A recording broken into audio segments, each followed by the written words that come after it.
Alcohol से ether की preparation पढ़ रहे थे और ये रिएक्शन लिखा था हमने। एथेनॉल को अगर हम कॉन्सनट्रेटेड H2SO4 इसकी प्रेजेंस में हीट करते हैं at a temperature of 413 kelvin, तो हमें डाईइथाइल ईथर ऑब्टेन होता है।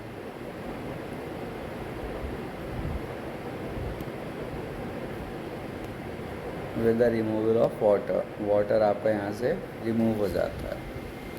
इसी रिएक्शन को अगर हम कराते हैं कितने टेम्परेचर पर, 443 केल्विन पर, तो उस केस में अल्कोहल के 2 मॉलिक्यूल्स यूज़ नहीं होते, एक ही मॉलिक्यूल से काम चल जाता है।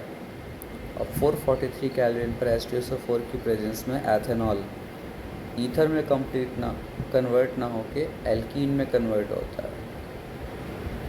तो यहाँ पे आपको टेम्परेचर याद रखना है। At 443 kelvin we will get alkene, that is ethene, and at 413 kelvin we will get diethyl ether.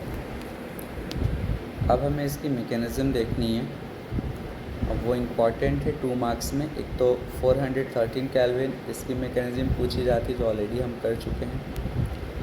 अब हम पढ़ेंगे 413 केल्विन पर ईथर का जो फॉर्मेशन होता है उसकी मैकेनिज़्म क्या है। स्टार्ट करते हैं।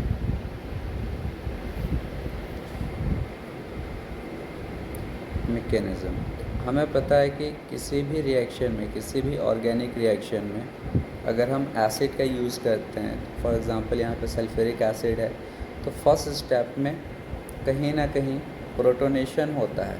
जो H2SO4 है वो H देता है जिसे हम प्रोटॉन कहते हैं, और वो किसी न किसी के साथ आके अटैच होगा जो कि प्रोटोनेशन का पार्ट होता है।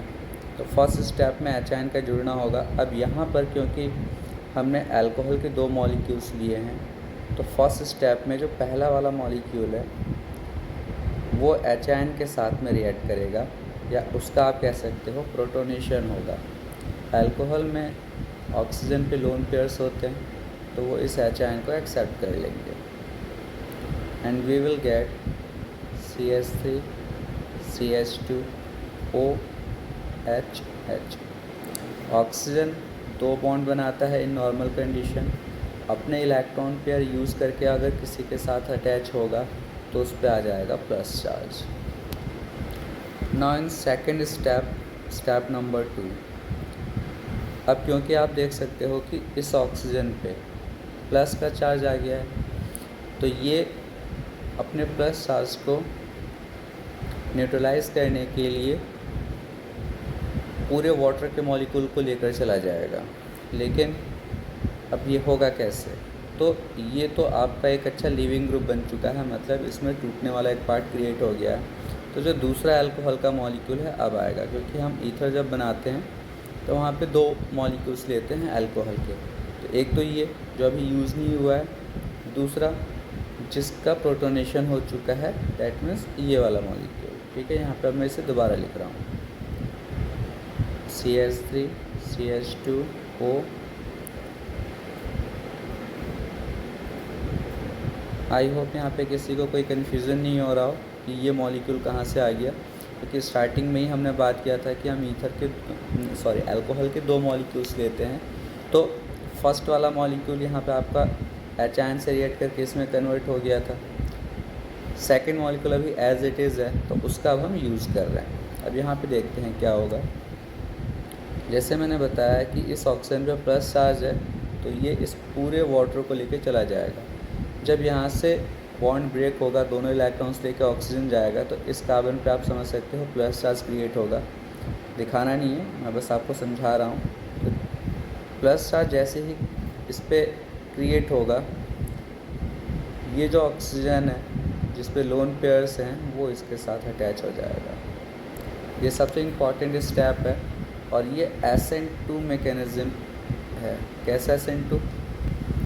हमने SN2 में पढ़ा था कि जब आपका लिविंग ग्रुप टूट के निकलता है तो उसी समय दूसरा मॉलिक्यूल या जो आपका न्यूक्लियोफाइल होता है वो पीछे से अटैक कर देता है उस कार्बन पे जहाँ से बॉन्ड टूट के जा रहा है। मतलब जिस कार्बन के पास से लिविंग ग्रुप निकल कर जा रहा है उस पर न्यूक्लियोफाइल अटैक कर देता है। अब यहाँ पर पूरा का पूरा एथेनॉल आपका एक न्यूक्लियोफाइल का काम कर रहा है, क्योंकि इस पर इलेक्ट्रॉन डेंसिटी है ऑक्सीजन पे। तो ये याद रखना है आपको कि ईथर का जो फॉर्मेशन होता है अल्कोहल से वो एक SN2 मैकेनिज्म से होता है। ये अलग से क्वेश्चन भी पूछा जा सकता है। अब देखिए बनेगा क्या, CH3 फिर CH2 देन ऑक्सीजन, इसके साथ का H आप नीचे दिखा दो, और ये ऑक्सीजन इस कार्बन के साथ जुड़ चुका है CH2 CH3, ये पूरा निकल चुका है आपका H2O। बट अगेन इस ऑक्सीजन पे चार्ज क्या आएगा, प्लस, क्योंकि ऑक्सीजन ने अगेन 3 बॉन्ड बना रखे हैं। And this is the last step. ये फर्स्ट था, ये second, now third step. Third step में आपका जो मॉलिक्यूल बना है जिसमें कि बस अब ईथर बन ही गया है, हमें ऑक्सीजन को न्यूट्रलाइज करना है। तो हमें पता है कि एसिड ने अपना H दिया था, तो इन द एंड एसिड अपना H वापस भी लेगा। तो ये ऑक्सीजन अपने आप को न्यूट्रलाइज करने के लिए दोनों इलेक्ट्रॉन्स खुद ले लेगा और यहाँ से H आपका रिमूव हो जाएगा। Ultimately CH3 CH2O then CH2 CH3 with the removal of this H। तो ये पूरी मैकेनिज्म है डाइथाइल ईथर फॉर्म होने की फ्रॉम एथेनॉल। फर्स्ट स्टेप में H से रिएक्शन, आपका ऐसा एक मॉलिक्यूल बन गया जिस पे ऑक्सीजन पे क्या चार्ज आ गया, पॉजिटिव। सेकंड स्टेप में क्योंकि ऑक्सीजन पे पॉजिटिव चार्ज है वो निकलना चाहेगा तो दूसरा एथेनॉल का मॉलिक्यूल आ जाएगा। दूसरा एथेनॉल का मॉलिक्यूल यहाँ पे आप याद रखो न्यूक्लियोफाइल का काम कर रहा है, ठीक है। इसके इलेक्ट्रॉन्स इस कार्बन से जिससे प्लस चार्ज क्रिएट हो रहा है वाटर के निकलने की वजह से उसके साथ अटैच होगा, हमें ये मॉलिक्यूल मिल जाएगा, ये ion. And in the last step oxygen अपने आप को न्यूट्रलाइज करने के लिए इलेक्ट्रॉन्स अपनी तरफ लेगा। ये बॉन्ड का आपको ध्यान रखना है, हमेशा इलेक्ट्रॉन जो ले रहा है उसकी तरफ दिखाओगे बॉन्ड को शिफ्ट होते हुए या एरो को शिफ्ट होते हुए। And in the end we are getting diethyl ether.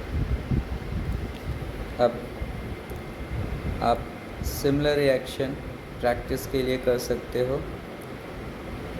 Propanol, तो एक तो आपको इस प्रोपेनॉल की रिएक्शन कंप्लीट करनी है कॉन्सनट्रेटेड H2SO4 की प्रेजेंस में। अगर हम इसे 413 केल्विन पे हीट करेंगे तो क्या फॉर्म होगा, आप इसके 2 मॉलिक्यूल्स खुद ले लोगे, ठीक है। एग्ज़ाम में यहाँ पे 2 लिखा हुआ नहीं आएगा, वो हमें खुद लगाना होता है, तो 2 लगा देना, क्योंकि 413 केल्विन पे इतना तो आपको समझ में आ गया होगा कि ईथर फॉर्म होगा। एंड देन आप उसकी मैकेनिज्म ट्राई करना, बिल्कुल सिमिलर है जैसा हमने ऊपर किया है वैसा ही इसकी मैकेनिज्म होगी। वहाँ पे हमने 2 मॉलिक्यूल्स 2 कार्बन का अल्कोहल लिया था ethanol, now we are taking propanol. Thank you.